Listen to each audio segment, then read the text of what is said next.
Les gouvernances vont chuter. C'est fini. Alhamdulillah. On n'aura plus tous ces drapeaux tricolores qui nous gangrènent, qui nous font mal à la tête, qui n'ont aucune valeur auprès d'Allah.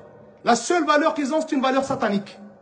Vous voyez tous ces drapeaux qu'on a là, qu'on lève là dans les matchs, et on crie, on tape le musulman sur ta tête, et on l'insulte de tous les noms, c'est drapeaux sataniques qui ne valent rien d'Allah. Ceux qui les ont imposés, c'est tout simplement pour qu'on se déteste. Que la haine, elle soit criée dans nos cœurs. Pour qu'on ne s'aime pas. Pour qu'on mette les drapeaux devant la valeur de la ilaha illallah. La ilaha illallah, elle est derrière. Ces slogans, ils sont devant, malheureusement.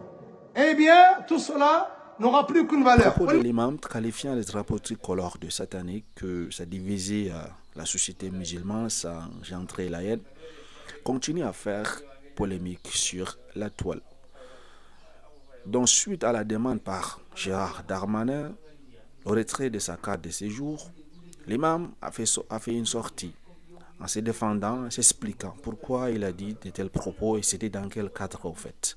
Il évoque un lapsus, mais également il évoque que cela ne concernait pas le drapeau tricolore, mais plutôt il parlait dans un contexte de la Coupe d'Afrique des Nations et il parlait également des pays maghrébins, l'Algérie, le Maroc, la Tunisie. Aujourd'hui, vous êtes menacé d'expulsion pour avoir tenu ces propos. Oui. C'est en tout cas le souhait annoncé par Gérald Darmanin. Vous l'avez dit tout à l'heure, vous n'êtes pas forcément bien perçu en Tunisie pour les positions que vous avez pu prendre. Vous êtes dans quel état d'esprit? Est-ce que vous avez peur d'être expulsé, par exemple, vers la Tunisie? Pas du tout, madame. Pas du tout, monsieur, pardon. Non, non, non. La Tunisie, c'est mon pays d'origine. Je l'ai quitté en 1986. Ça fait 40 ans que je vis en France, sans problème. Si l'injustice, je le répète très bien, l'injustice à travers un lapsus, et je le maintiens un lapsus, même si ça ne plaît pas à certains, à travers une maladresse de ma part, à travers, malheureusement, je ne sors pas ni de l'ENA ou de la Sorbonne, comme certaines personnes sur votre plateau, peut-être, eh bien, me conduit à retourner chez moi, dans mon pays. Je garderai une très belle image de la France et je garderai une image amère qui est l'injustice à mon égard. Et c'est que tout le monde se trompe à votre sujet, que Gérald Darmanin se trompe aussi?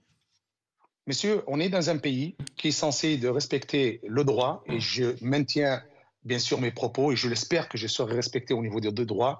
Nous sommes dans le pays des droits de l'homme. Si j'ai commis une infraction vis-à-vis de la sûreté de l'État et de l'ordre public, eh bien, il y a une justice qui va me condamner. Aujourd'hui, on est en train d'abattre un homme, un père de famille, parce que j'ai fait un dérapage intentionnellement d'une phrase que je considère personnellement vraiment, mais au-delà que ça soit des propos qui touchent vraiment à l'intégrité de la République française. Si on doit me condamner à tort et à travers, mais écoutez, qu'est-ce que vous voulez que je vous dise, monsieur? Donc vous dites que c'est un dérapage et donc vous comprenez les mots de Gérald Darmanin quand il dit c'est un appel à la haine. Je n'appelle pas à la haine, madame. Comment peut-on me qualifier d'un homme qui appelle à la haine?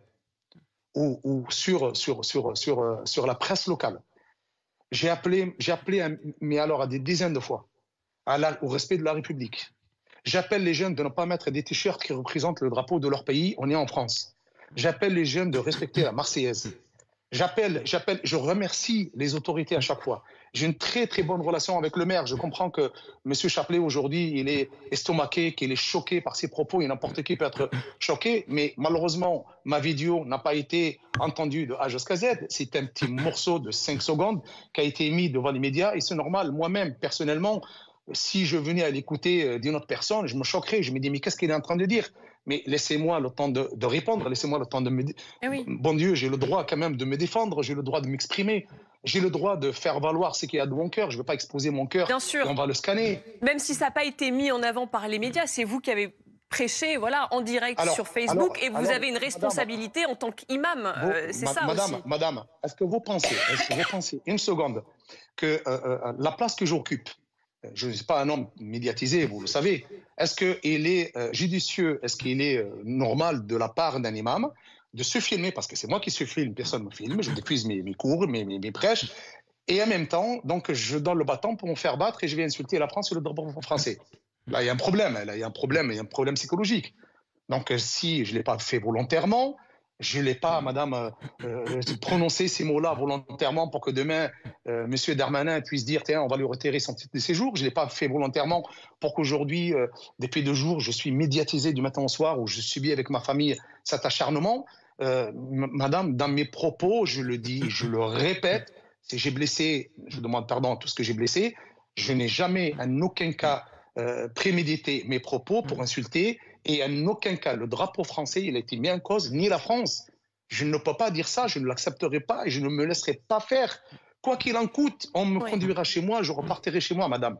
Guillaume Fard a une question sur ce plateau pour vous. Bonsoir monsieur, je vous écoute très attentivement depuis tout à l'heure. Je crois qu'il y a au fond une question assez centrale à laquelle vous n'avez pas encore répondu et que beaucoup de gens se posent. De votre point de vue, les principes religieux, ils sont inférieurs ou supérieurs aux lois de la République? Je crois que c'est la question centrale. Très bien, je vais vous répondre avec la plus grande sincérité. Oui ou non? Je vous réponds, j'ai le droit quand même de répondre. Dans tous mes discours, que ce soit religieux, dans ma mosquée, que ce soit pendant les manifestations religieuses qu'on appelle l'Aïd, que ce soit devant les élus, j'ai toujours mis la République, j'ai toujours mis la laïcité au devant de mes propos. Je suis dans un pays qui est laïque, républicain, je le respecte, et c'est mon toit et le toit de tout le monde. La religion, elle est dans mon cœur, et quand je la manifeste, elle est dans ma mosquée. Donc les lois de la République, pour vous, sont au-dessus. Vous répondez oui à cette question. Bien sûr, je le dis en tant que citoyen français, en tant que homme qui vit en France, je respecte, je mets au devant de ma vie les lois de la République française, les lois de ma religion. Ma religion, elle est interne, elle est dans mon cœur et je la pratique dans ma mosquée ou chez moi. On s'est posé la question de savoir quelle est la position du recteur de la mosquée de Paris.